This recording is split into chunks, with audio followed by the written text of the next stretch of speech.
Hey folks, today we're talking about floating or harp scales, and I want to make sure right away that we're talking about the same thing. I am not talking about right hand floating, which is where, none of your hand really touches the instrument. That's not what I'm talking about. I'm talking about left hand floating, which is where you're playing a linear line probably up the neck, but you're including open strings. Some of these country guys also call it harp scales, but most of the time in bluegrass, we call it floating.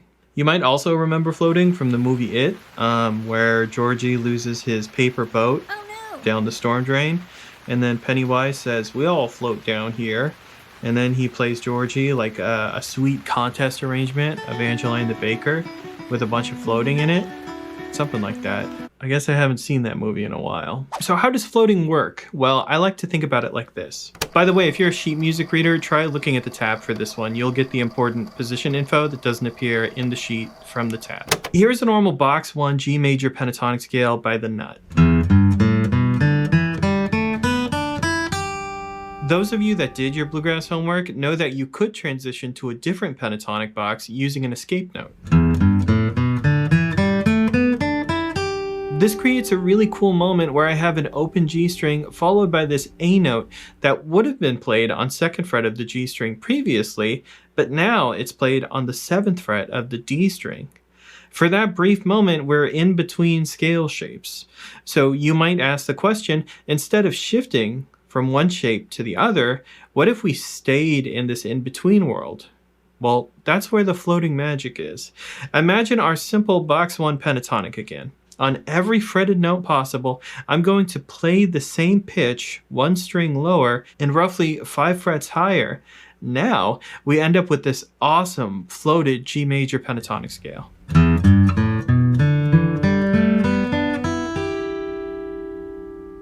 This takes us to our first big application. Guess which lick I'm going to use for this example. If you guessed the Tony Rice lick that I always use for examples, then you guessed correctly.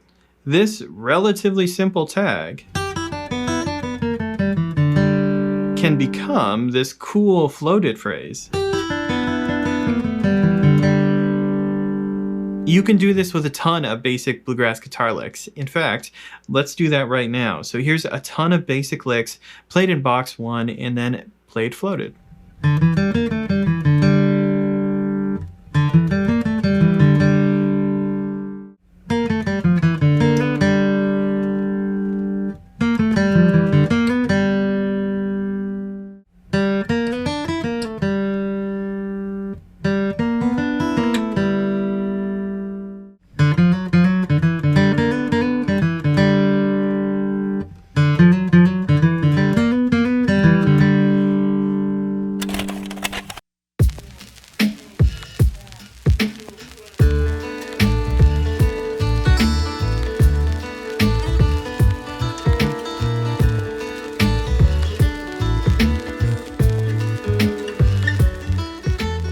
Hopefully you've all caught on to how to turn your box 1 bluegrass licks into floating licks, but you're probably wondering how to use them, how to apply them to your playing, and this is potentially some big boy and or big girl stuff, so buckle up and all that.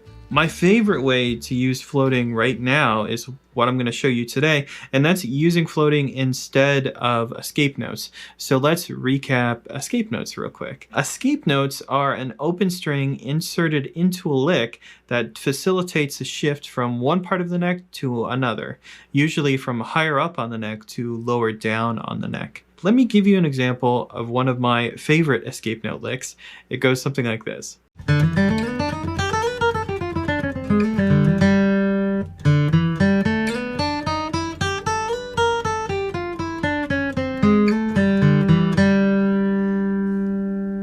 If you ever see me use this lick in the wild, slap me. I play it so often, man. It even made its way onto the new album that I'm recording, and I didn't notice that I improvised it in a break until days later, and I was like, oh, that's the lick. All right, here's where I put the lick in.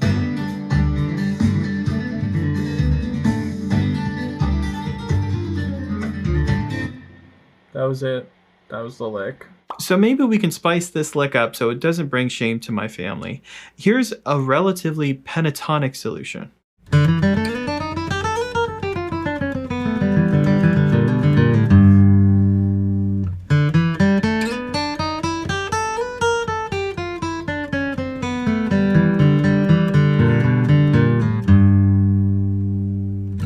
But wait, Marcel, I like the blue notes. Bring back the blue notes, I hear you say. No worries, here's a version with more blue notes in the floating section.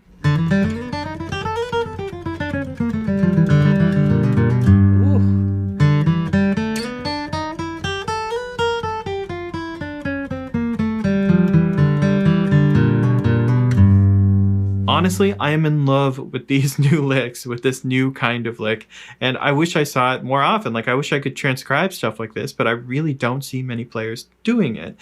Admittedly, you do see floating. People do float fiddle tune melodies. There's a couple stock licks that people have that they float, but they don't include it in their improvisation, and I guess that's my thing. I would love it if people would improvise with floating more, but it's not really happening right now. And that's where you come in. No. Anyway, let's do a few more of these. Here's another one that's built off of a lick that Billy Strings plays all the time.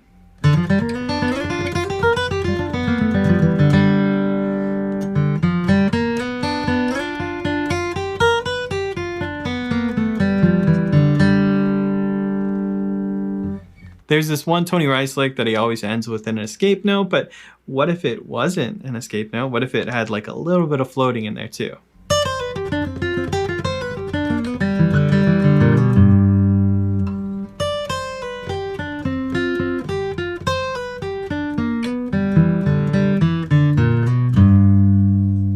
Also, I like that floated banjo lick so much that here's a lick that involves it. It's from the 5 chord going to the 1 chord. I think it would be so cool to drop something like this at a jam. Super head turner style lick.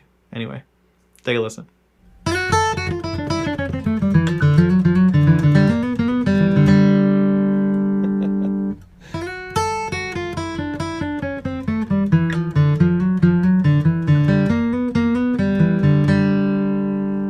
A quick reminder when you're playing these to make sure your pick strokes are correct. For the most part, these licks are constant streams of 8th notes, so as long as you're giving each note the same duration, then you're probably going to be in time.